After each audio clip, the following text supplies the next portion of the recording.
Había predicado durante 3 años y medio, y en tan solo una generación, sus enseñanzas transformaron el mundo. Cada uno de los ejércitos que un día marcharon sobre la tierra, todos los navíos que cruzaran los mares y todos los reyes juntos, todos ellos no llegaron a influir tanto en la historia del mundo como la vida de este solo hombre. Ahora, 2000 años más tarde, el número de sus seguidores están por toda la tierra. Son miles de millones, aunque las prácticas cristianas raramente se parecen a las verdaderas enseñanzas de Jesús. Esto ya se había profetizado.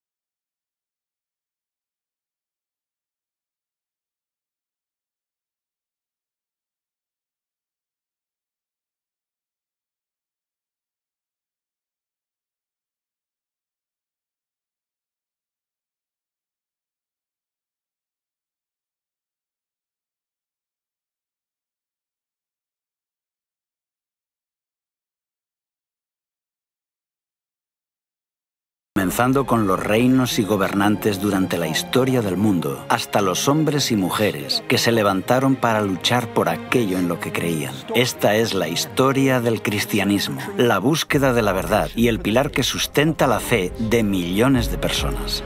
Apareció en el cielo una gran señal, una mujer vestida del sol, con la luna debajo de sus pies, y sobre su cabeza una corona de 12 estrellas. Y estando encinta, clamaba con dolores de parto, en la angustia del alumbramiento. Y el dragón se paró frente a la mujer que estaba por dar a luz, a fin de devorar a su hijo tan pronto como naciese. Muchos eruditos bíblicos e historiadores han estudiado esta profecía a lo largo de los años y concuerdan en que la profecía de Apocalipsis 12 apunta a un evento conocido como la matanza de los inocentes, que se produjo en Judea en el siglo I. Unas décadas antes del nacimiento de Jesús, el Imperio Romano había conquistado todo el mundo mediterráneo, incluyendo Judea. Durante la dominación romana hubo diferentes gobernadores en la región. 20 años antes de que Jesús naciera, en Judea gobierna el rey Herodes, un rey vasallo de Roma. Tenemos documentos fuera de la Biblia que indican que era muy cruel. Mató incluso a sus propios hijos. Era tan despiadado que jamás desearías tenerle en tu contra. Herodes se quedó muy preocupado cuando una pequeña delegación de sabios de Oriente llegan a Jerusalén anunciando que buscaban al recién nacido rey de los judíos. ¿Por qué se preocupó por eso? Porque él ostentaba el título. Era él a quien el imperio había otorgado el título de rey de los judíos. Y le preguntó a sus astrólogos cuándo podía haber nacido el niño. Determinaron que no habrían pasado más de 2 años, quizá menos. Los fariseos y los saduceos le indican exactamente dónde debía nacer el niño. Le dicen que debía nacer en Belén y tuvo miedo de perder su trono. Es por eso que se enciende su ira contra el niño y envía soldados para que maten a Jesús.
La Biblia nos cuenta que esta barbarie fue inspirada por algo más que la envidia de un rey anciano y tirano. Muchos eruditos bíblicos creen que es parte de una lucha más grande, que comenzó en el principio de los tiempos y continúa hasta el día de hoy. Para poder desvelar los secretos de esta profecía, necesitamos primero identificar a los protagonistas, la mujer, el niño y el dragón. El texto dice, apareció en el cielo una gran señal, una mujer vestida del sol, con la luna bajo sus pies y sobre su cabeza una corona de 12 estrellas. Miremos de cerca a la mujer. Sabemos que es el símbolo de alguien o algo. ¿Nos dice la Biblia lo que esta mujer representa? Maridos, amad a vuestras mujeres, así como Cristo amó a la Iglesia y se entregó a sí mismo por ella. Con este texto concluimos que la Iglesia es la novia de Cristo, pero no es solo la novia de Cristo, sino que en cierto sentido, puesto que un hombre no odia a su propia carne, la Iglesia es el cuerpo de Jesús. En la Escritura, la Iglesia está representada claramente por una mujer. La mujer representa el pueblo de Dios. Esto lo vemos en el Antiguo Testamento y en el Nuevo. Jesús es del pueblo de Israel y después la Iglesia crece como algo que Jesús establece. Lo más importante es que esta mujer está a punto de dar a luz a un varón muy especial. ¿Quién es este niño? Tenemos algunas pistas. La primera es que gobierna con vara de hierro sobre las naciones. Esta es una referencia al Antiguo Testamento donde se describe a Dios como el que gobierna sobre las naciones con vara de hierro. Después dice que es llevado al cielo. ¿Y quién es llevado al cielo? Él es el Rey de Reyes y Señor de Señores. Estas dos características señalan sin lugar a dudas que se trata de Jesús. Ahora vamos a ver quién es el enemigo en esta profecía, el dragón. También apareció otra señal en el cielo. He aquí un gran dragón escarlata. No necesitamos elucubrar acerca de quién es el dragón. La Biblia nos lo dice. El dragón es el diablo. Tanto en el Antiguo Testamento como en el Nuevo, ¿quién es el que trata de destruir? Es Satanás, el diablo. Es por eso que ataca en cuanto Cristo llega a la tierra. Y fue lanzado fuera el gran dragón, la serpiente antigua, que se llama Diablo y Satanás, el cual engaña al mundo entero. Fue arrojado a la tierra y sus ángeles fueron arrojados con él. Lo que vemos aquí, en la primera parte de Apocalipsis 12, es una representación simbólica del conflicto a través de los siglos entre Cristo y Satanás. Vemos que este conflicto se remonta al jardín del Edén, donde había una serpiente con alas. ¿Y qué es una serpiente con alas? Tiene forma de dragón. Esta serpiente, este dragón, aparece desde el principio y por toda la Biblia. A través de la vida y el ministerio de Cristo, Satanás trató de arruinar los planes de Jesús, de salvar a la humanidad. Mas él, herido fue por nuestras rebeliones, molido por nuestros pecados. El castigo de nuestra paz fue sobre él, y por su llaga fuimos nosotros curados. En varias ocasiones le golpearon en las sinagogas, intentaron tirarle por un acantilado. Trataron de silenciarlo, le torturaron públicamente hasta matarlo. La estrategia de arruinar el plan de salvación se vino abajo cuando Jesús se levantó de entre los muertos. Y su Hijo fue arrebatado para Dios y para su trono.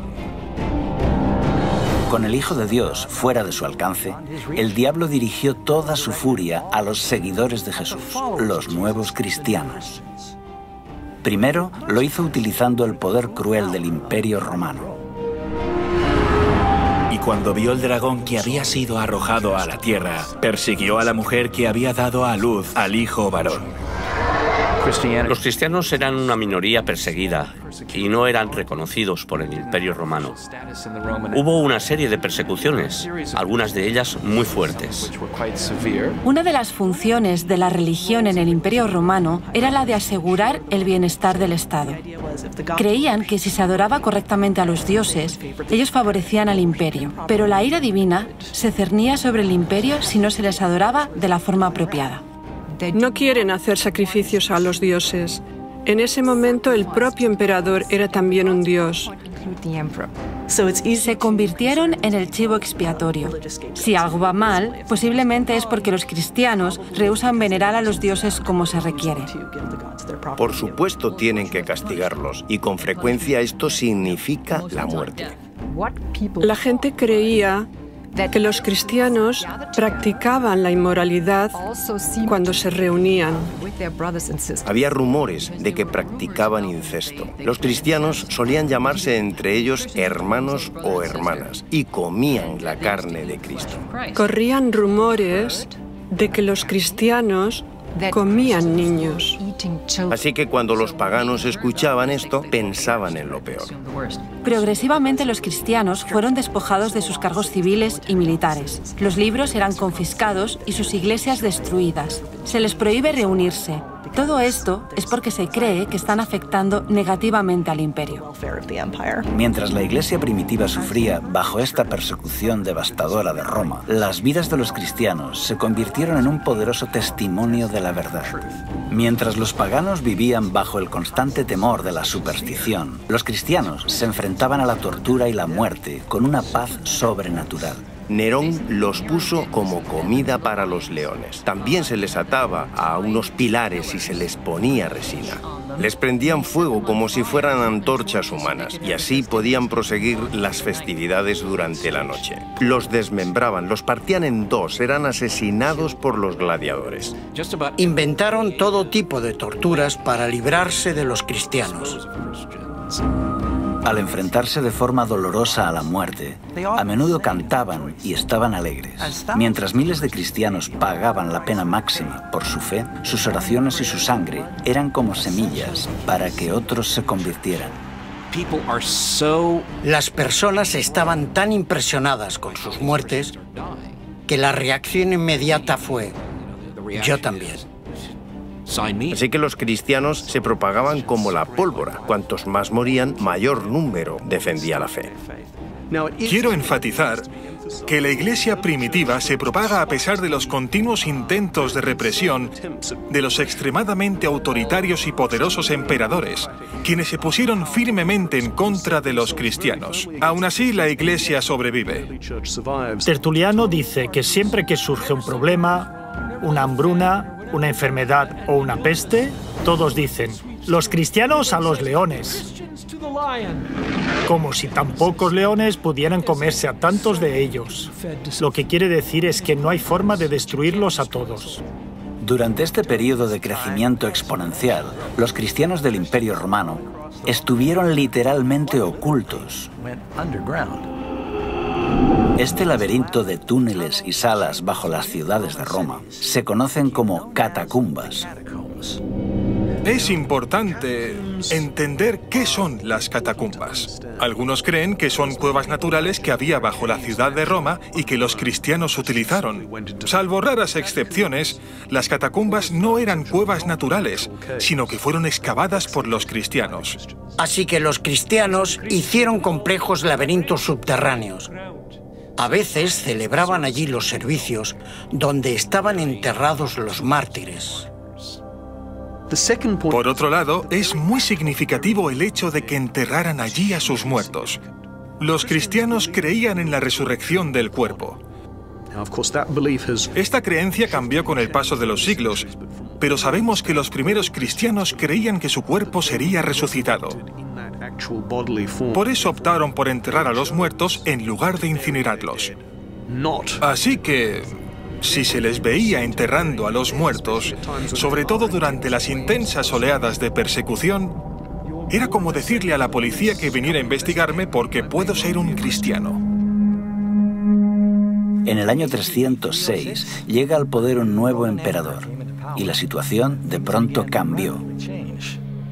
Constantino el Grande fue un líder militar y un político astuto. Constantino tuvo que enfrentarse a una serie de guerras civiles para poder convertirse en emperador. Sus intereses eran personales y políticos, no tenían nada que ver con el cristianismo. Desciende de la Galia, que tenía bajo su control, para enfrentarse a Magencio, en Italia. Constantino viene del norte hacia el sur, a Italia, haciendo un largo recorrido. Mientras marchaba con su ejército, Una noche tuvo un sueño donde Dios vino a él y le dijo: te convertirás en cristiano, pondrás este símbolo en tu escudo y vencerás. Poco después tuvo una visión. La historia relata que fue vista tanto por Constantino como por su ejército. Levantó su vista hacia el sol y vio una cruz llena de luz y escrito en griego: en tu túnica. Bajo este signo vencerás.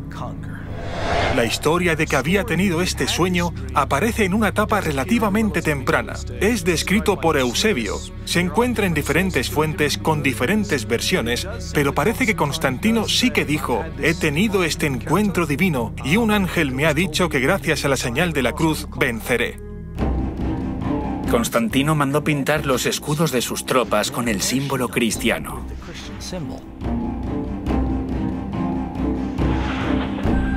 Entonces, su oponente sale de Milán y va hacia el sur para enfrentarse a él. Las tropas de Constantino estaban mejor entrenadas porque ya habían ganado varias victorias en su marcha. Su oponente cruza el río en el puente de Milvio. Constantino y su ejército están delante de él y detrás de él el río. No es una buena situación, porque si no vences al enemigo, no tienes dónde retirarte. Así Magencio fue derrotado. Constantino aún no era cristiano, pero cree que el Dios cristiano le ha dado la victoria. El Dios cristiano es más poderoso que ningún otro Dios. Constantino hizo que el símbolo del cristianismo se integrara en el imperio. Luchó bajo ese símbolo y ganó. Como buen emperador romano pensaría: tengo el símbolo, estoy en el camino correcto. Si tú eras un pagano o estabas confuso en cuanto a la religión, tienes un conflicto de deidades. ¿Cuál quedará por encima de las otras? El Dios cristiano. Puedes sacar tus propias conclusiones. Gradualmente cambió el sentido nacional contra el cristianismo. Durante el reinado de Constantino, los cristianos pasaron de ser una secta perseguida a detentar abiertamente posiciones de influencia en los tribunales y en los palacios de reyes y gobernadores. Ahora, una gran parte de las élites y de la clase dirigente se convierten automáticamente en los obispos locales. Se convirtieron al cristianismo. No fue tan difícil, porque la mayoría ya creía en una divinidad suprema. Ahora es más fácil hacer una carrera militar o en la administración pública imperial si eres cristiano, porque todos los que ostentan el poder son cristianos. Si querías escalar en la jerarquía, ya sea en el ejército, el gobierno civil o en los tribunales, te hacías cristiano. El edicto de tolerancia de Constantino lo hace muy atractivo.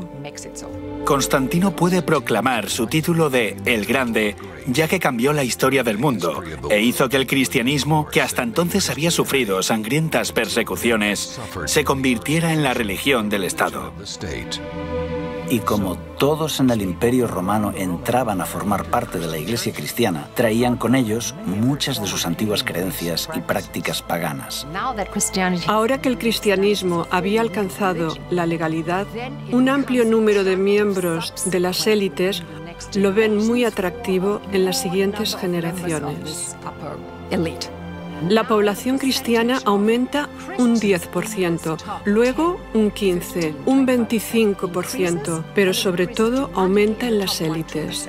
Este es el verdadero cambio. Es ahí cuando el cristianismo se convierte en lo que es hoy, porque ahora la clase dirigente es cristiana.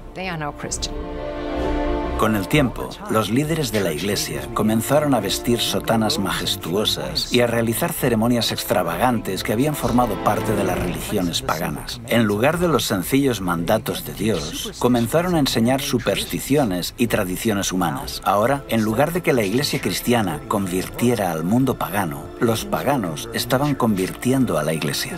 Imaginemos la Iglesia del siglo I como un tren en marcha. El Nuevo Testamento nos describe cómo era la Iglesia. Esa Iglesia entró en un túnel largo y oscuro en los siglos II al IV. Cuando este tren de la iglesia salió de este largo y oscuro túnel, era tan diferente del tren que entró que uno se pregunta, ¿qué le ha pasado?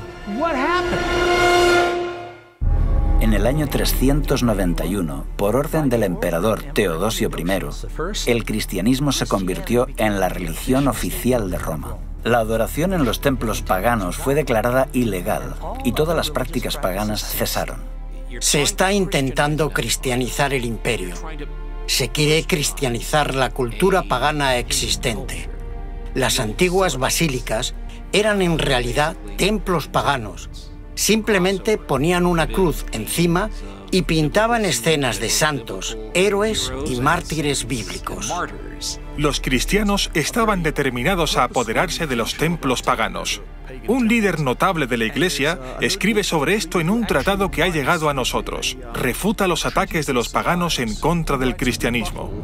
En su argumentación dice, los lugares de culto paganos ahora son lugares de adoración cristianos. Nos hemos apoderado de ellos, los hemos limpiado de la idolatría, los hemos santificado y ahora son lugares donde se adora al único Dios verdadero. ¿Acaso hay otra evidencia más clara que diga que vuestra religión es falsa? ¿Dónde están vuestros dioses que permiten que esto ocurra? En realidad, los cristianos, muchas veces de forma deliberada, tenían la estrategia de acaparar no solo los lugares de culto, sino también los rituales o ideas. Creían que absorbiéndolos avanzarían en la difusión del cristianismo. Lo que no sabemos es hasta qué punto se replantearon esta estrategia y se preguntaron, bueno, ¿hasta qué punto es correcto hacer esto? ¿Y por qué estamos aceptando creencias de otras religiones?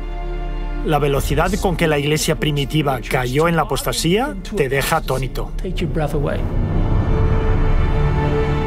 Aunque millones de paganos fácilmente se unían a la iglesia, se resistían a abandonar sus ídolos. Los romanos y los griegos estaban tan acostumbrados a estar rodeados por los símbolos de sus deidades que siguieron haciendo lo mismo dentro del cristianismo. Muchos nuevos conversos renombraron a sus antiguos dioses con nombres cristianos. Por ejemplo, Pablo, María, Pedro. La estatua de Júpiter se convirtió en Pedro. Tiene un disco solar sobre su cabeza, que indica que en realidad no es Pedro, sino una estatua pagana renombrada. En lugar de Rómulo y Remo, ¿eh? ¿Por qué no mártires?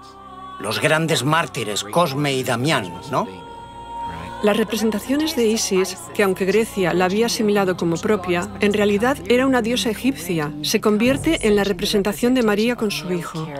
Ya existía la tradición de representar una madre con su hijo. Está, por ejemplo, en el mitraísmo, en Babilonia, en la antigua Persia. Parece que María adquirió algunas de las atribuciones de otras diosas. Tiene una túnica azul oscuro y está encima de una media luna. Es la madre de todos los dioses. Isis lleva en sus brazos a su hijo Horus.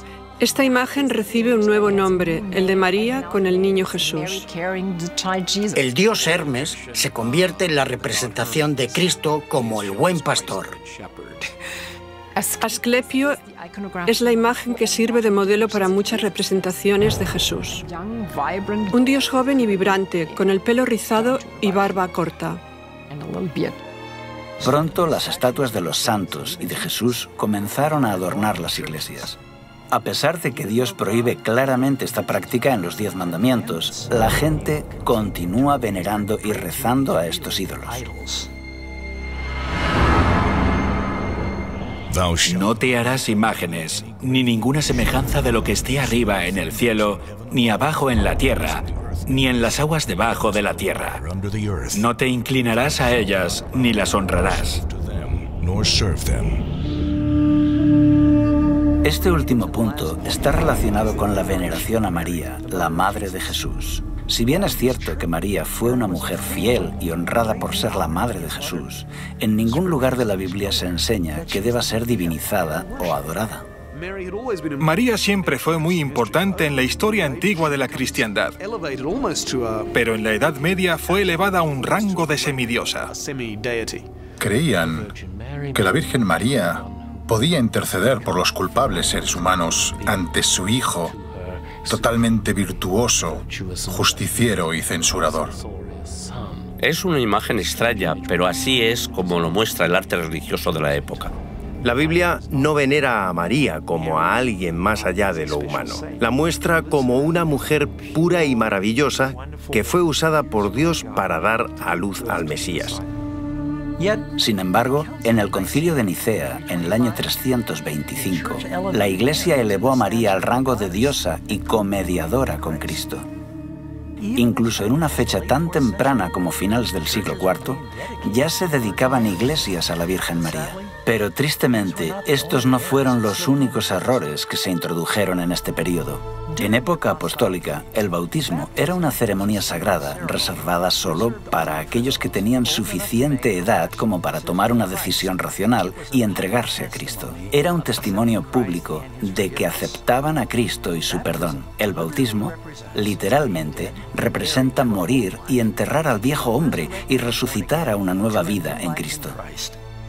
Con el transcurso de los siglos, el bautismo se ve más como un rito de iniciación al cristianismo. Comienza en las primeras etapas de la vida, al final de la infancia o cerca de la adolescencia, cuando estás realmente listo para hacer un compromiso de fe. La ceremonia del bautismo se realizaba en un lago o en un río, donde la persona puede ser totalmente sumergida, lo que representa que queda completamente limpio de sus pecados. La práctica del bautismo, poco a poco, fue alterada por la Iglesia. Cientos de años después de Cristo, el bautismo cambió a una fórmula más cómoda. Esto, en realidad, arruinó el poderoso simbolismo de este rito y contradice el ejemplo de Jesús, que fue bautizado por inmersión. Esta cuestión continuó siendo debatida hasta aproximadamente el siglo XII, porque los teólogos estaban reexaminando la doctrina cristiana y dictaminan que existe el pecado original, el pecado que tiene toda la humanidad como resultado de la caída en el jardín del Edén y que está en el alma desde el momento del nacimiento. Tenían el concepto, que no es bíblico, de que un niño podía pecar en el momento de nacer. Si había pecado, estaba en peligro de ir al infierno y arder por la eternidad. La única forma de prevenir esto era bautizándolo en la iglesia. Ser miembro de la iglesia era tener un pasaporte al cielo. Decían, tenemos que empezar a bautizar a los bebés inmediatamente, lo antes posible, y si mueren, en este periodo la mortalidad infantil era muy alta y muchos bebés morían, entrarían en el cielo. Otra verdad cristiana que fue alterada por la influencia pagana fue la Cena del Señor. Jesús instituyó el servicio de comunión, algunos lo llaman Eucaristía, para ser una ceremonia hermosa pero sencilla, donde sus seguidores bebían vino sin fermentar y pan sin levadura. Estos eran símbolos del cuerpo y la sangre sin pecado de Jesús, para que los creyentes recordaran su sacrificio y sus enseñanzas. Sin duda, el rito más importante para los cristianos a finales de la Edad Media era la Eucaristía o comunión, o como muchos la llamaban comúnmente, la misa. Tanto hombres como mujeres se reúnen para tomar el sacramento, celebran la Eucaristía o comunión, toman el símbolo del cuerpo y la sangre de Jesucristo. Pero de nuevo, bajo la influencia de rituales paganos, los líderes de la Iglesia cambiaron el santo rito de la comunión en una ceremonia de magia. Con este nuevo ritual, se utilizó el vino fermentado y, según decían, el sacerdote tenía la capacidad de transformar el pan y el vino en el cuerpo y la sangre reales de Cristo. Se llama transubstanciación el concepto de que un sacerdote transforma la Eucaristía en el cuerpo y la sangre de Cristo, cuando pronuncia la fórmula hoc es enim corpus meum. Este es mi cuerpo. Eran palabras poderosas, ya que se creía que al ser pronunciadas tenían el poder de hacer que Dios transformara la naturaleza del pan y del vino en la sangre de Jesucristo resucitado. Llegaron al punto de decir, estamos creando a Dios al pronunciar las palabras mágicas. Lo que ocurría en el altar era que el pan se convertía en el cuerpo, el vino se convertía en la sangre, aunque seguían pareciendo pan y vino. Esta ofrenda del sacrificio en la Eucaristía, este sacrificio de alabanza, esta comida fraternal, ahora no solo es un recordatorio del sacrificio, sino que es un sacrificio en sí mismo que otorga la salvación. Creían y enseñaban que Jesús en la persona del sacerdote, presentaba en la misa el sacrificio de Cristo ante Dios el Padre. Así se obtiene la bendición y la santidad que la Iglesia puede administrar a quien ella quiera en la misa. La gente creía que al celebrar una misa estabas haciendo algo bueno que era ofrecido a Dios. Esto hacía que hubiera una base teológica para repetirlo constantemente. En 1415, en el Concilio de Constanza, los líderes de la Iglesia decretaron que solo podrían beber vino los sacerdotes y los fieles recibirían tan solo el pan. Pero la Biblia dice que cuando Jesús estableció el servicio de la comunión, todos bebieron el vino. Unos 300 años después de Cristo, la Iglesia comenzó a desviarse de otro de los 10 mandamientos, el cuarto, que requiere que los creyentes recuerden el séptimo día como día de reposo. Acuérdate del sábado para santificarlo. 6 días trabajarás y harás toda tu obra, mas el séptimo día es reposo para Jehová tu Dios. En el Imperio Romano, el judaísmo era una antigua religión y como tal era respetada. Pero los judíos hicieron guerra contra Roma. Aunque al principio su cercanía al judaísmo había protegido a los cristianos, ahora les convertía en el blanco. Los judíos marginaban y perseguían a los cristianos, así que los cristianos trataron de distanciarse. Los líderes de la Iglesia comenzaron a despreciar el séptimo día de descanso de los 10 mandamientos y lo sustituyeron por el domingo, que era más popular entre los romanos. Muchos cristianos erróneamente pensaban que debían ayunar el sábado, pero podían hacer fiesta el domingo. Eso es lo que hacían los paganos, celebraban el domingo, pero ayunaban los sábados. Este no era un concepto judío. Los judíos ayunaban el viernes y celebraban el sábado, pero algunos cristianos creían lo contrario. Si ayunas un día pero haces fiesta el siguiente, es fácil imaginar cuál de los dos se convierte en el más popular. La tercera causa es que se introduce en la Iglesia la influencia pagana del culto al sol. Cuando esta costumbre comienza a introducirse en la Iglesia, Constantino lo utiliza para exaltar el domingo, el día del sol, como un día que la gente debe adorar. Esta separación de la ley de Dios fue gradual a lo largo de los siglos. Fue aceptada tan ampliamente que la mayoría de los cristianos se sorprenden al descubrir que no tiene respaldo en la Biblia. En el año 313, Constantino publicó el Edicto de Milán, donde establecía el domingo como día de descanso. La ley dominical del emperador no tuvo nada que ver con el cristianismo. El objetivo era honrar al dios grecorromano Helios o Apolo. El emperador Constantino se convirtió al cristianismo, pero al permanecer fiel al dios Sol, el emperador Constantino trasladó el día de adoración del sábado, como lo había conservado el judaísmo, al domingo, el día del dios Sol. Desde entonces los cristianos, al menos la inmensa mayoría de ellos, celebran el culto en domingo en lugar de en sábado. Esto también quedó reflejado en otro edicto de Constantino, del año 321, cuando ordenó: en el venerable día del sol, dejen que los magistrados y las gentes residentes en las ciudades descansen. Dejen que todos los talleres se cierren. Fíjate que dice Día del Sol.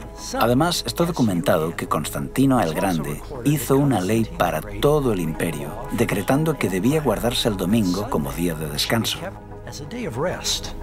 Obviamente, este cambio no se infiltró en la Iglesia de un día para otro. La historia indica que durante décadas se consideró que tanto el sábado como el domingo eran días sagrados. En los primeros años de la Iglesia, claramente se adora el sábado judío. Pero a partir de mediados del siglo III se fue abandonando por la mayoría o estaba en proceso de abandonarse. A comienzos del siglo IV, en muchas partes del Imperio Romano, los cristianos están adorando el domingo. Durante este periodo de tiempo, muchos cristianos seguían observando el sábado y el domingo tenían un servicio recordando la resurrección. Después, cada uno se iba a su trabajo habitual. Con Constantino Constantino se habla por primera vez de transferir la solemnidad del sábado al domingo. Siglos antes, el profeta Daniel había predicho que se levantaría un poder religioso que cambiaría los tiempos y la ley. En los 10 mandamientos solo hay una ley relacionada con el tiempo, el sábado. La doctrina del fuego del infierno también fue distorsionada por la mitología pagana. En el libro de Apocalipsis, la Biblia enseña que después del día del gran juicio, los perdidos serán echados en el lago de fuego. Es entonces que cada persona recibe el castigo de acuerdo a lo que merece, para luego ser consumidos y morir para siempre. Y no temáis a los que matan el cuerpo, mas el alma no pueden matar. Temed más bien a aquel que puede destruir el alma y el cuerpo en el infierno. Porque los que viven saben que han de morir, pero los muertos nada saben. Los sacerdotes comenzaron a enseñar que el infierno era un lugar de eterno tormento, gobernado por el diablo, y que comenzaba en el momento de la muerte. La Iglesia apóstata utilizó este concepto aterrador de eterna tortura para aterrorizar y manipular tanto al rey como al plebeyo. Y lo peor de todo es que presenta a Jesús como a un malvado sádico. Esta doctrina ha hecho que ateos y agnósticos cuestionen la idea cristiana de un Dios de amor, porque hace algo mucho peor incluso que lo que hizo Hitler. No importa lo que una persona haya hecho, miles de millones de años para pagar por sus faltas. Así que muchas personas han odiado a Dios y han aprendido a odiarlo por culpa de esta doctrina. Otro concepto pagano que se infiltró en el pensamiento cristiano fue en relación con la vida después de la muerte. La doctrina del purgatorio enseña que al morir, algunas personas entrarán en un fuego infernal temporal, donde son purificadas para poder ir al cielo. Es un centro de rehabilitación, a medio camino entre el cielo y el infierno. La cuestión es que puedes escapar del purgatorio. La misa dice consignados a las llamas de la aflicción. Está llena de bichos y de olores sulfúricos. Es un poco mejor que el infierno, pero no es un día de picnic. La Iglesia desarrolla este concepto gradualmente. Poco a poco, se forma la idea de que cuando alguien muere sin completar sus obras de penitencia, tendrá que pagarlas en algún lugar de sufrimiento post-mortem y así limpiarse de sus pecados que haya cometido en vida. En el medievo, se creía que casi todos serían salvos y redimidos, siempre que estuvieran bautizados. Pero prácticamente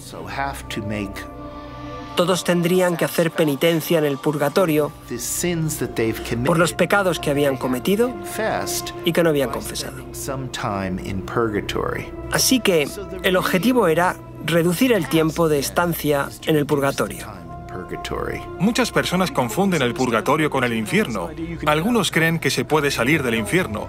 No puedes. Si vas al infierno, no puedes salir de él. Si eres muy malvado, estás perdido. La maldad está dentro de la mayoría de nosotros, así que ¿cómo podemos ser aptos para el cielo?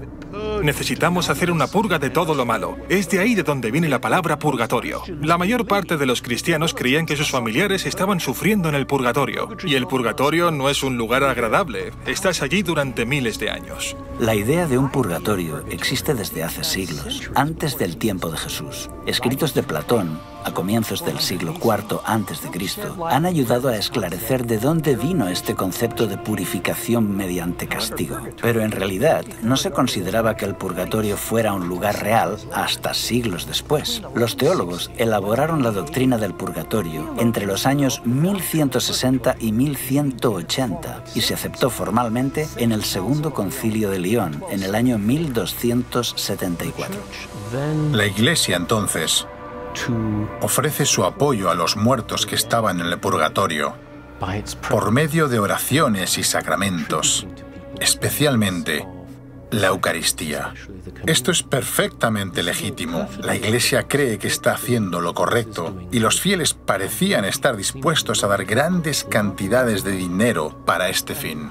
Aquí es cuando tiene lugar una extraordinaria proliferación de instituciones fundadas con el objetivo principal de que los sacerdotes hagan misas por las almas de los difuntos durante los siglos XIV y XV. Esta doctrina fue creada para manipular a las masas a cambio de obtener beneficios financieros. La gente estaba dispuesta a pagar grandes sumas de dinero para librar a un ser querido de la tortura del purgatorio. Nunca podrían comprobar si realmente esa persona salía del purgatorio, de manera que el dinero continuó fluyendo a los bolsillos de los sacerdotes corruptos. La cabeza de la Iglesia tenía a personas encargadas de recaudar el dinero e incentivar que la gente diera su dinero a la Iglesia a cambio de comprar las almas del purgatorio. Esta creencia en el purgatorio está también basada en el peligroso concepto de que las obras y las oraciones de los vivos pueden alterar el destino de los muertos. Pero Jesús dejó muy claro que no existe ni el limbo ni el purgatorio. Tras la muerte, el siguiente pensamiento consciente de una persona es en la resurrección y en su eterna recompensa. No os maravilléis de esto, porque vendrá la hora cuando todos los que están en los sepulcros oirán su voz. Y los que hicieron lo bueno saldrán a resurrección de vida, mas los que hicieron lo malo a resurrección de condenación. El centro del mensaje del Evangelio es el cómo obtenemos el perdón. Esta fue la gran verdad bíblica que fue adulterada. Se enseñó que si una persona deseaba ser perdonado, primero debía confesar sus pecados a un sacerdote. A esto se le llama el sacramento de la penitencia, más conocido como confesión. Así que para compensar nuestra falta de bondad y nuestras acciones equivocadas, tanto el pueblo como el clero, todos debemos confesar nuestros pecados a un sacerdote. Se debe hacer al menos una vez al año, aunque preferiblemente con mayor frecuencia. Esta práctica tiene varios puntos conflictivos. En primer lugar, esto no se enseña en ninguna parte de la Biblia. Por otra parte, un mortal toma el lugar de Cristo. Y por último, se impide que Dios pueda comunicarse con las personas directamente. Además, coloca al sacerdote en un compromiso, ya que se entera de las malas acciones de sus feligreses. Cuando en la Edad Media una persona iba a un sacerdote a confesar un pecado, había tres fases. En primer lugar, la persona se confiesa. Luego el sacerdote asegura que la persona está absuelta. El pecado se ha ido. Por último, como ha violado las leyes de la Iglesia y las enseñanzas de Cristo, tiene que hacer una obra de penitencia en compensación al pecado cometido. La Biblia enseña que la humanidad no puede hacer nada para salvarse. Es por esto que Jesús vino.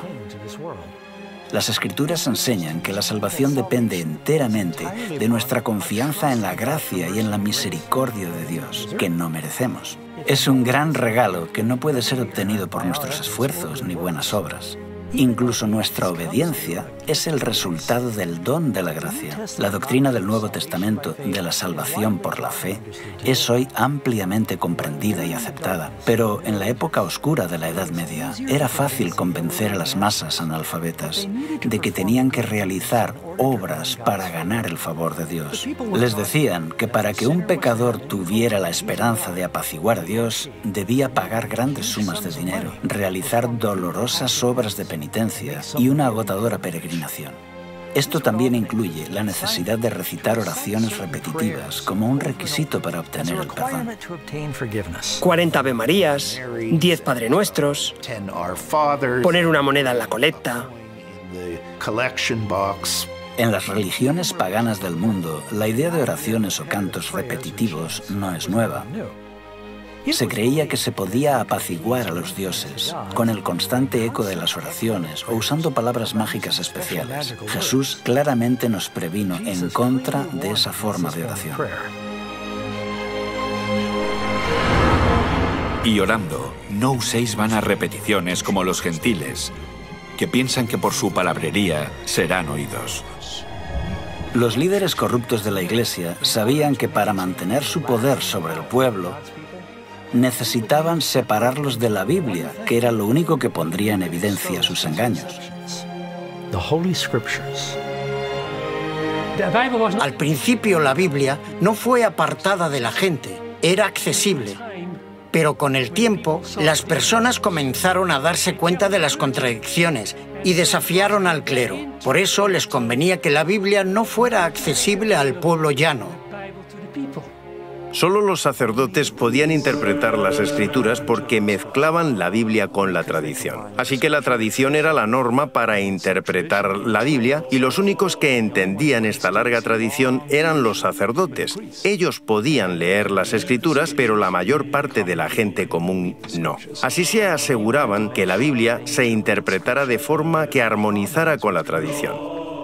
Desde el siglo V al siglo XV, durante 1000 años de historia, se enseñó, y así fue aceptado, que solo los líderes religiosos estaban suficientemente cualificados para explicar los textos sagrados. Al hombre común se le dijo que nunca podría comprender las Escrituras sin ayuda de un sacerdote. Con este gran engaño, los miembros de la Iglesia quedaron sumergidos en la oscuridad.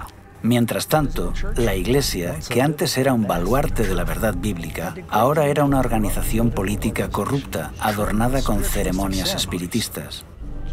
No es de extrañar que este periodo estuviera marcado por el deterioro cultural, económico y espiritual. Es conocido como el oscurantismo.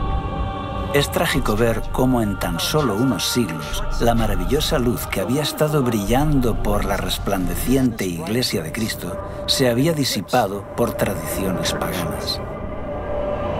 Ahora surge una mujer muy diferente para ocupar su lugar.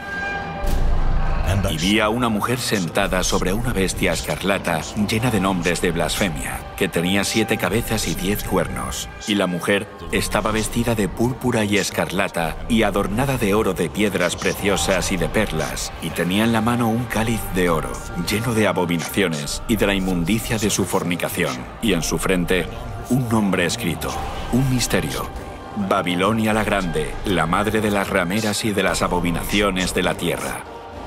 Vi a la mujer ebria de la sangre de los santos y de la sangre de los mártires de Jesús.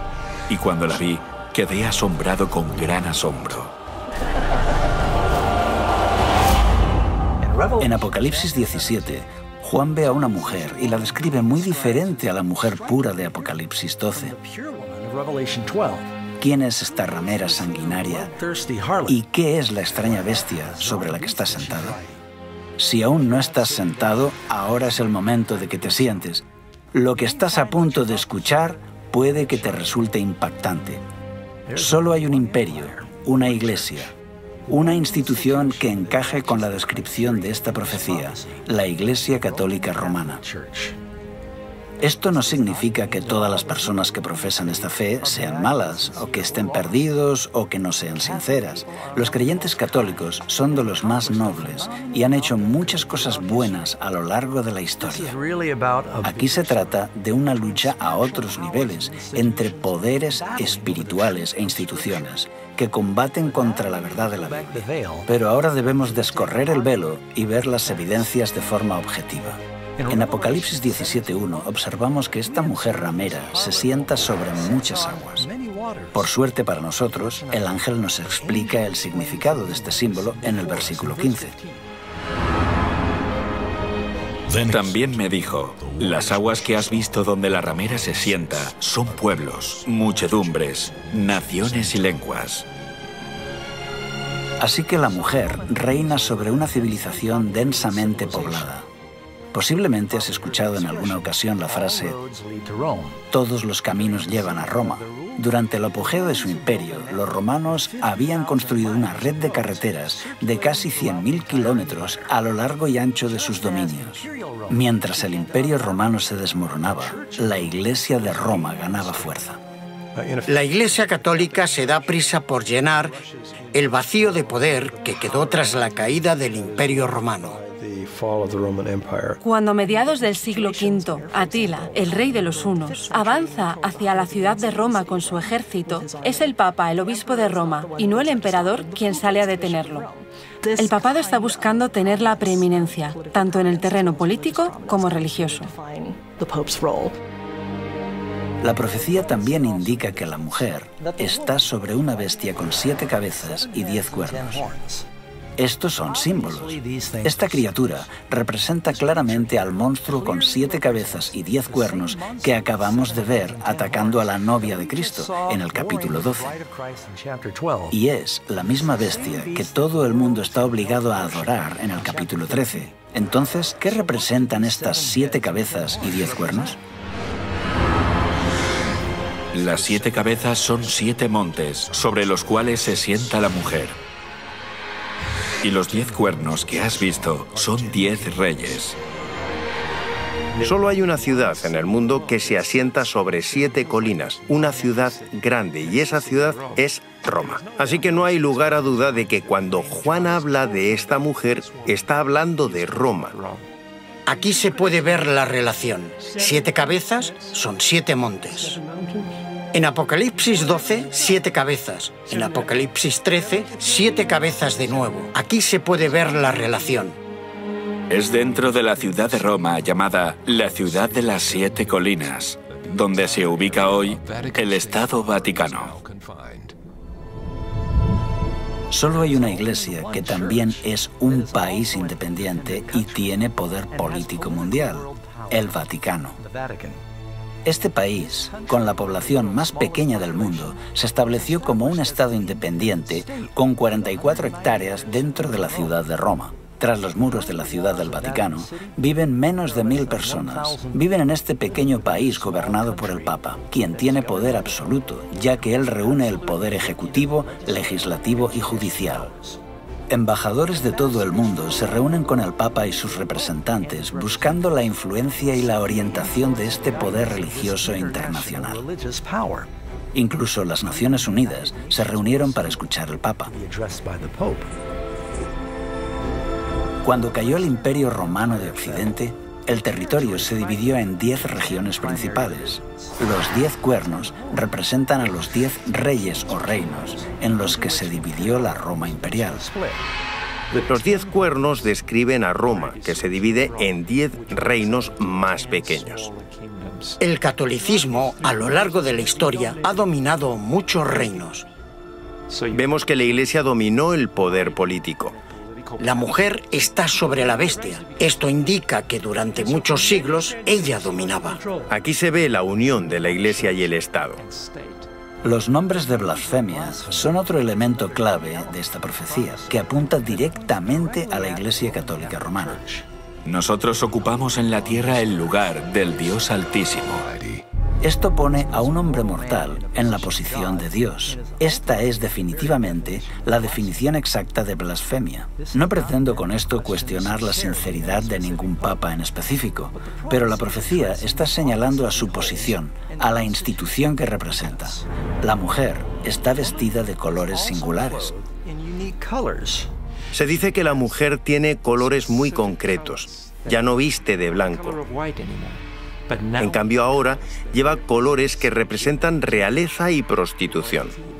Estos colores en concreto vemos que aparecen en la historia de la Iglesia cristiana más adelante. Son los colores de los sacerdotes. No eran tan solo los colores de los césares romanos, sino que, según la Enciclopedia Católica, el púrpura es el color oficial de los obispos y el escarlata el de los cardenales. Además de los colores púrpura y escarlata, vemos que esta ramera o iglesia corrupta tiene muchas joyas. Cuando uno considera los innumerables tesoros artísticos de oro, plata, perlas, la Iglesia Católica Romana es con diferencia la institución religiosa más rica de la tierra. Todos los años vienen turistas de todo el mundo para ver la deslumbrante opulencia de la Iglesia romana. Otra señal preocupante de esta mujer se encuentra en el versículo 6. Vi a la mujer ebria de la sangre de los santos y de la sangre de los mártires de Jesús. La historia revela que la Iglesia de Roma fue la mayor opresora de los cristianos y judíos a lo largo de los siglos. De hecho, los historiadores señalan que más de 50 millones de mártires fueron víctimas de la terrible Inquisición y persecuciones de la Iglesia de Roma. Lo que tenemos aquí es una profecía que dice que la Iglesia entablaría una terrible persecución. Eso es exactamente lo que sucedió. La Iglesia construyó una gran estructura legal, conocida como la Inquisición, para interrogar y torturar a los disidentes, forzando al mayor número posible a retractarse de sus ideas y ejecutando a los líderes del movimiento para evitar que divulgaran sus ideas. El mayor número de muertes que se haya registrado en la época ocurre cuando la Iglesia romana persiguió a los que no estaban de acuerdo con ella. Este grado de represión continúa durante toda la Edad Media.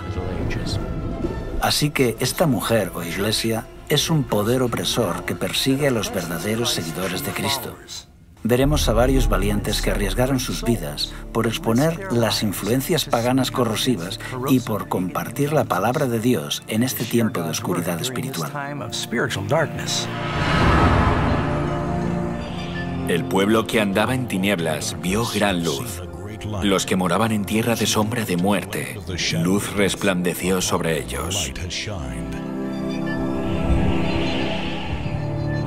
Había un joven que vivía en Lyon, Francia, que cambiaría el curso de la historia cristiana. Pedro Valdo, también conocido como Valdés. Era un joven comerciante, rico y educado. Tuvo una experiencia que le cambió la vida. Un amigo de Valdo murió de forma repentina. Al darse cuenta de la brevedad de la vida y de la vanidad de los tesoros mundanos, Valdo tomó la firme decisión de dejar todo por Cristo. Dio sus riquezas a los pobres y se convirtió en un predicador itinerante. Valdo enseñaba que la Biblia debía entenderse de forma literal y predicaba a la gente en su propio idioma. Alentó a los creyentes a vivir vidas sencillas y de pobreza. También denunció con valentía los excesos de los sacerdotes. Alrededor del año 1170, Pedro Valdo había reunido un gran número de seguidores, llamados los pobres de Lyon. Pedro Valdo inspiró el movimiento valdense, un grupo de creyentes en la Biblia que vivían en Francia e Italia. Era un católico laico que se inspiró en el ejemplo de la iglesia primitiva. Organizó un grupo de predicadores que viajaban enseñando el Evangelio. Predicó en contra de la transustanciación y la misa. Algunos de ellos sí que acudían a misa, pero hacían también sus propios servicios de culto. Cuando los inquisidores oficiales patrullan por Europa, comienzan a encontrar por todas partes personas a las que llaman valdenses. Eran pequeños grupos que estaban esparcidos por toda Europa. Eran gente sincera. La mayoría solían asistir a iglesias católicas, pero recibían a pastores itinerantes que viajaban 1 o 2 veces al año para predicarles, quizá anualmente o cada 2 años. Allí donde Pedro Valdo iba, vio que las personas estaban deseosas de conocer la verdad. Él creía que había hambre de la palabra de Dios. Así que Valdo le pagó a un clérigo para que le ayudara en la traducción del Nuevo Testamento al francés.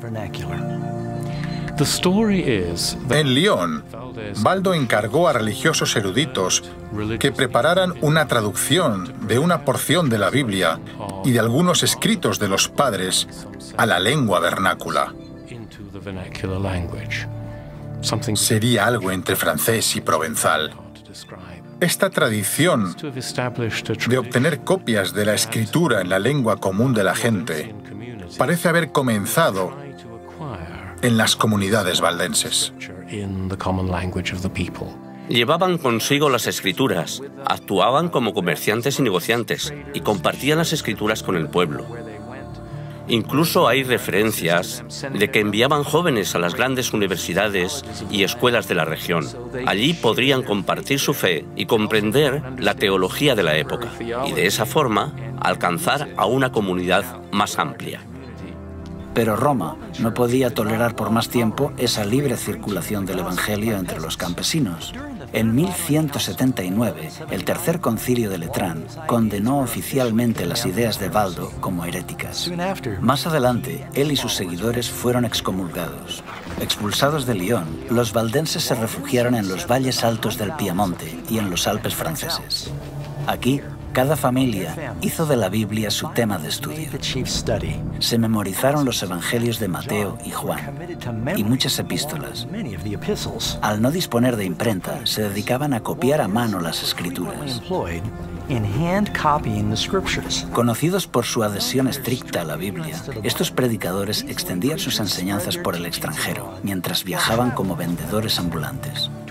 Para no ser descubiertos, escondían en el forro de sus ropas sus copias a mano de pasajes de la Biblia y las compartían cuando encontraban a alguien que estaba abierto a escuchar. Incluso tras la muerte de Pedro Baldo en 1218, la Iglesia de Roma continuó persiguiendo ferozmente a los valdenses.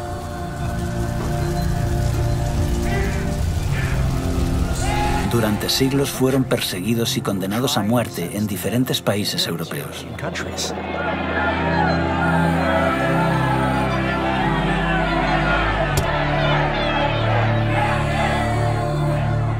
El Espíritu Santo incitó a muchos dentro de la Iglesia a levantarse con valentía a favor de una reforma. Uno de ellos era John Wycliffe, teólogo inglés y predicador laico, traductor y profesor en Oxford.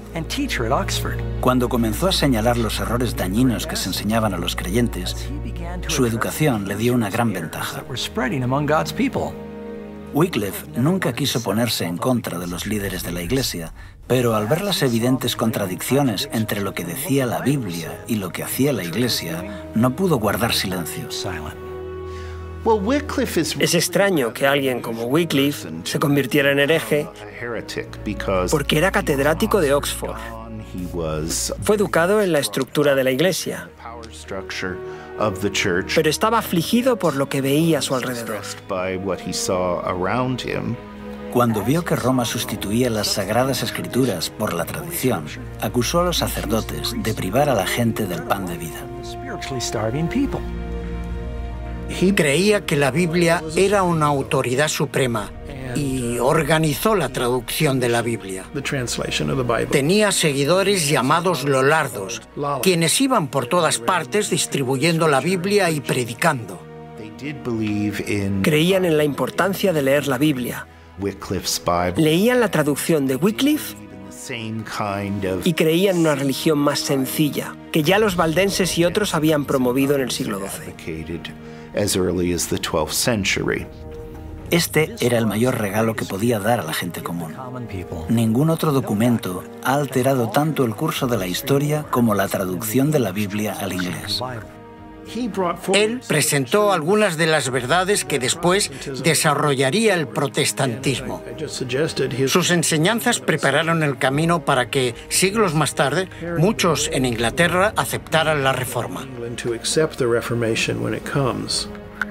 Wycliffe tuvo la valentía de declarar que la autoridad universal del Papa no era bíblica.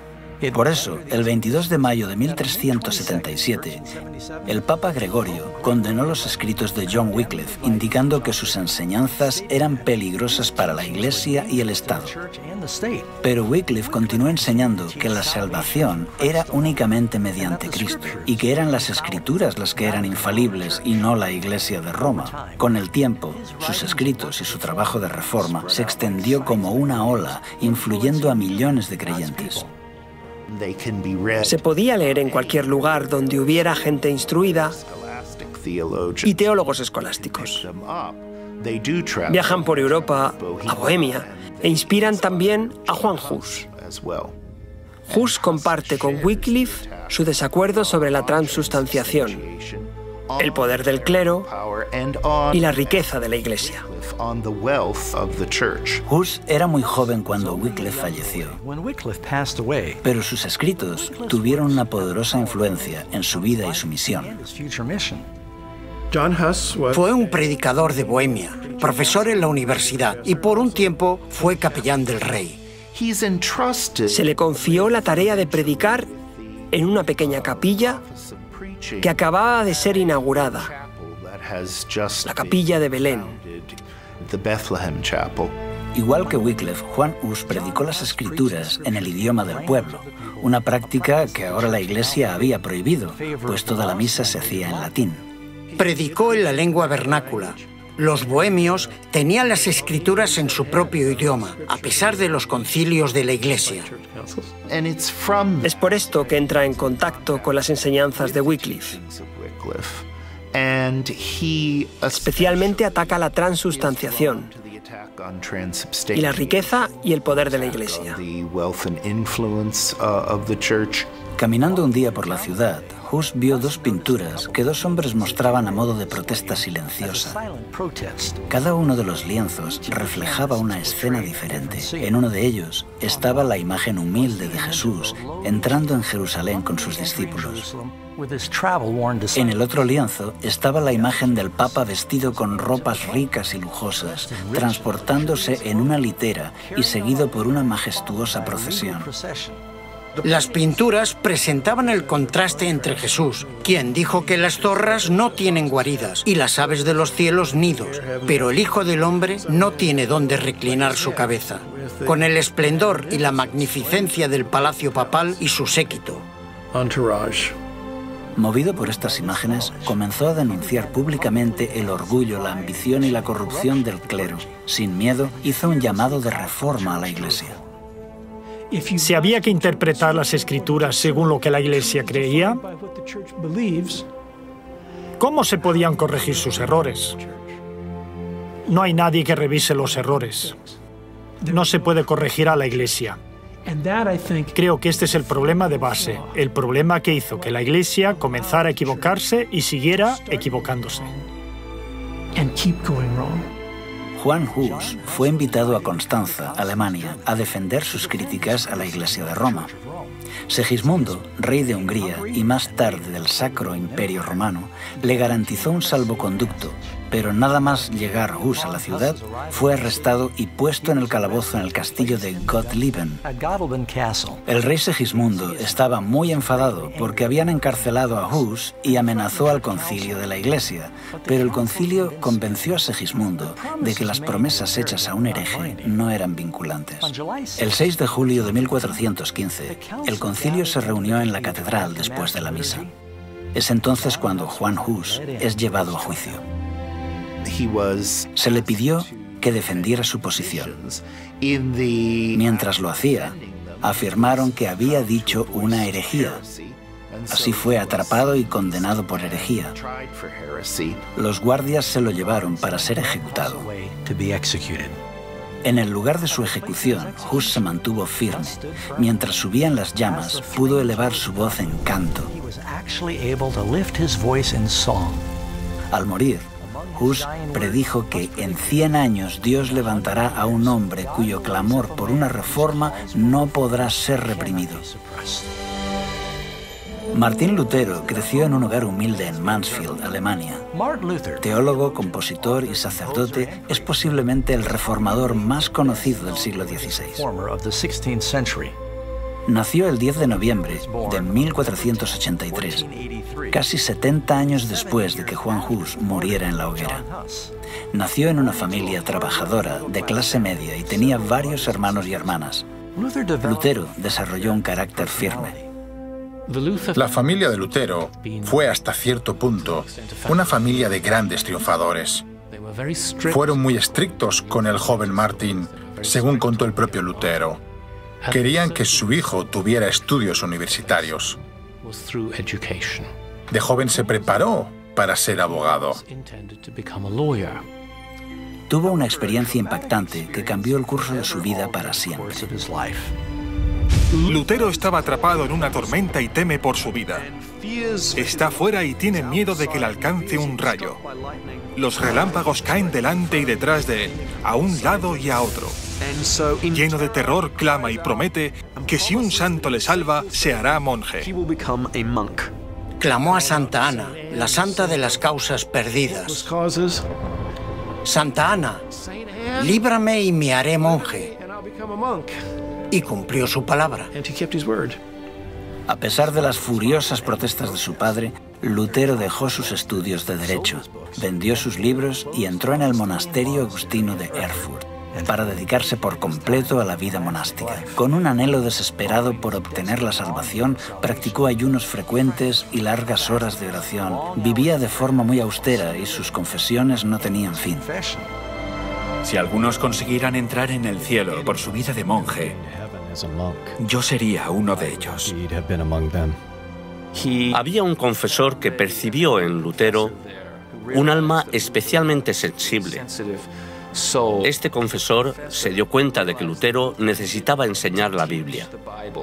Así que Lutero se convierte en profesor de teología y predicador en la iglesia local, además de miembro de la comunidad religiosa de los monjes agustinos. Básicamente, desempeña 3 trabajos. En Wittenberg aprendió a estudiar la Biblia en las lenguas originales. Pronto comenzó a compartir en sus clases las verdades que estaba aprendiendo, y a sus estudiantes les encantaba. En 1510, Lutero hizo una peregrinación para visitar la sede de la Iglesia en la ciudad santa de Roma.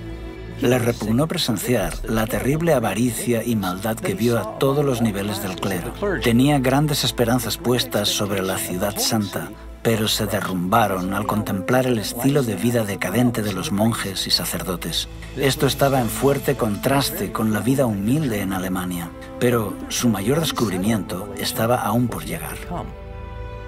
Estaba en Roma subiendo por las escaleras de Pilato cuando escuchó una voz que decía: «El justo por la fe vivirá». Así que subía por la escalera de Pilato de rodillas, porque afirmaban que esto hacía que te quemaras menos tiempo en el purgatorio. Mientras miraba a su alrededor, de pronto pensó: ¿qué estamos haciendo? La Biblia dice que uno se salva por la fe, así que se levantó y se fue. Esto marcó un antes y un después. Lutero llegó a comprender la importancia de confiar en los méritos de Cristo para obtener el perdón.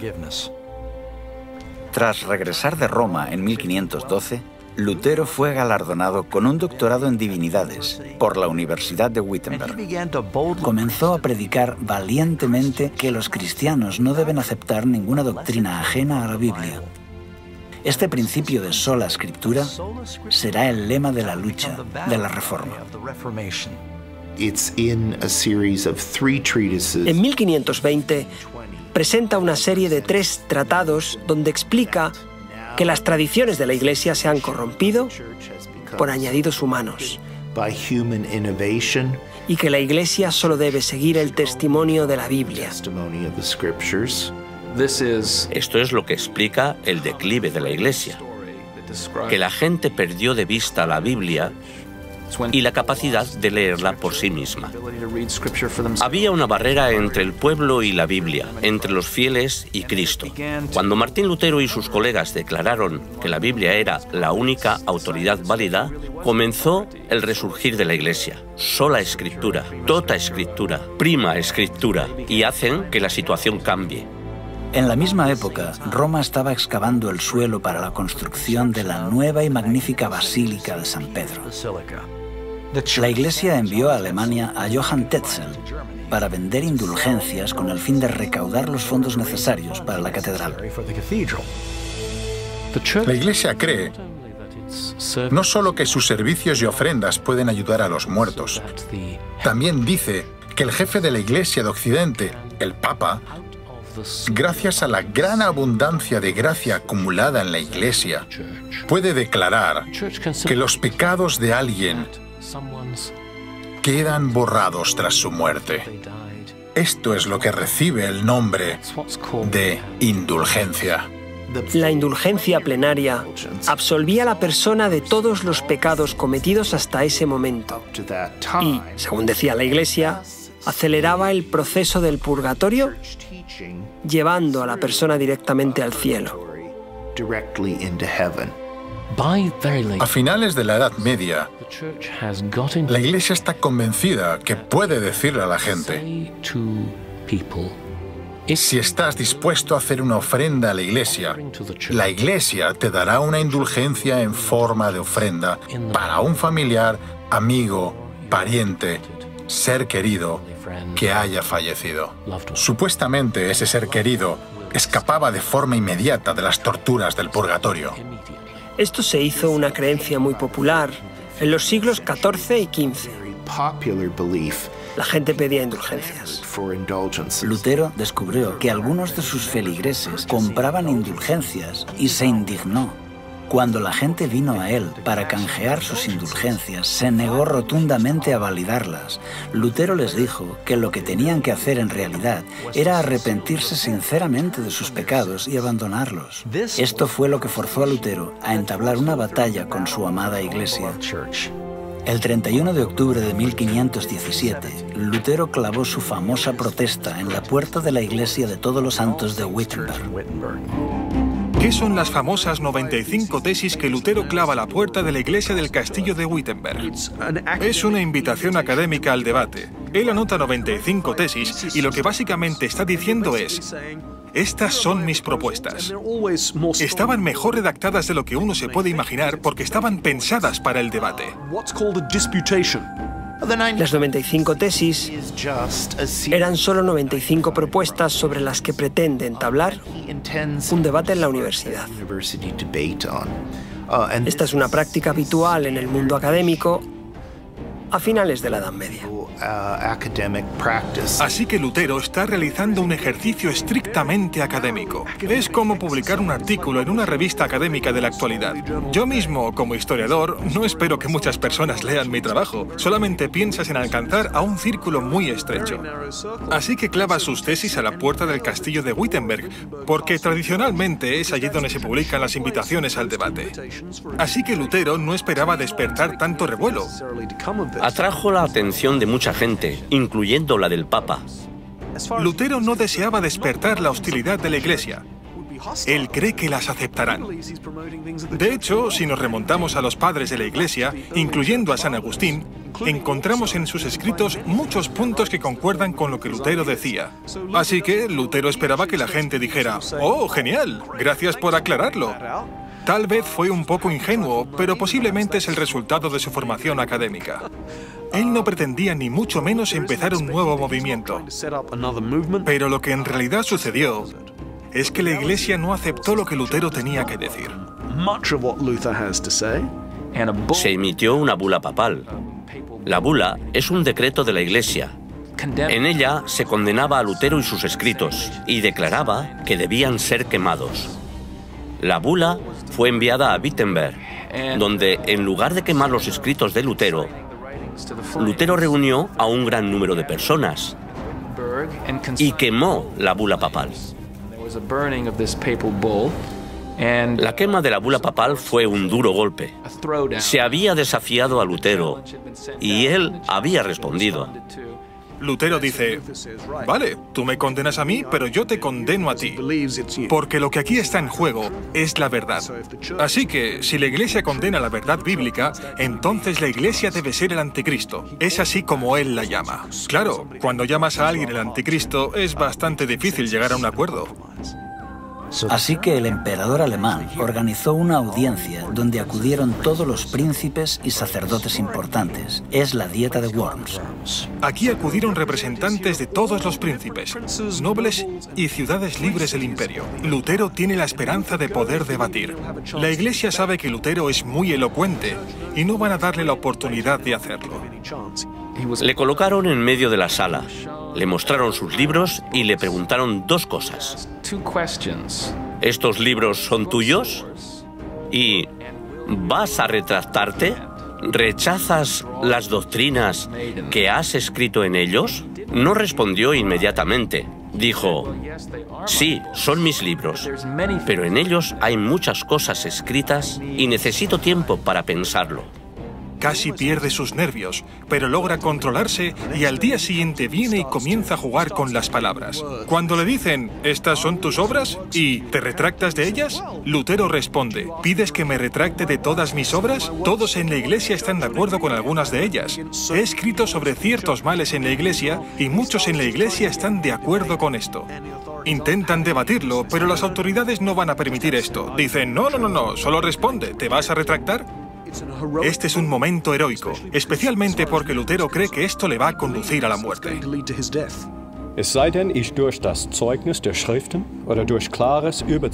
A menos que se me convenza mediante el testimonio de la Biblia o claros argumentos de la razón, pues no creo ni a papas ni concilios. He sabido que muy a menudo han errado y se han contradicho entre sí. Mi conciencia está cautiva de la palabra de Dios. No puedo retractarme y no me retractaré de nada. Pues ir contra la conciencia no es seguro ni correcto. Esta es mi posición. No puedo obrar de otro modo. Que Dios me ampare. Amén. El concilio no pudo decir mucho en respuesta a esto, pero Lutero fue declarado un criminal. Sus escritos fueron prohibidos y ordenaron su detención. El documento decía: queremos que sea arrestado y castigado como un hereje notorio. A Lutero se le había dado un salvoconducto para ir a la dieta de Worms, tal y como se le había dado a Huss para acudir al concilio de Constanza unos 100 años antes. Algunas autoridades instaron al emperador Carlos V a ignorar el salvoconducto, así como Segismundo lo había hecho con el salvoconducto de Huss. Pero Carlos V no quería ser conocido como el segundo emperador que había incumplido un salvoconducto. Cualesquiera que fueran los motivos, Lutero pudo salir de la ciudad y emprendió el camino a casa. Creía que posiblemente alguien lo mataría en el camino, porque había una recompensa por su cabeza. En lugar de eso, Lutero fue secuestrado por agentes de Federico el Sabio, quien había decidido esconder a Lutero por un tiempo. Lo escondió en el castillo de Warburg. Nadie sabía lo que le había ocurrido a Lutero. Muchos creyeron que estaba muerto. Durante un año, en este exilio solitario al que Lutero se refiere como mi Patmos, el ex sacerdote continuó su prolífico trabajo de escritura. Incluso se las arregló para traducir el Nuevo Testamento del griego al alemán. 72 años antes de que Lutero completara su traducción del Nuevo Testamento, Gutenberg había cambiado la historia con la invención de la imprenta. Con esta nueva e increíble tecnología, la verdad de Dios comenzó a extenderse por toda Europa como las hojas de otoño. Así que en medio de esta gran reforma, el Señor armó a su pueblo con la espada de su palabra. Sobre esta misma época, se levantaron otros grandes campeones de la verdad dentro de la Iglesia de Roma. Entre estos hombres valientes que exhortaban al pueblo para que regresaran a las Escrituras, se encuentra Philip Melanchthon, William Tyndale, Juan Calvino y John Knox, por nombrar solamente algunos de ellos.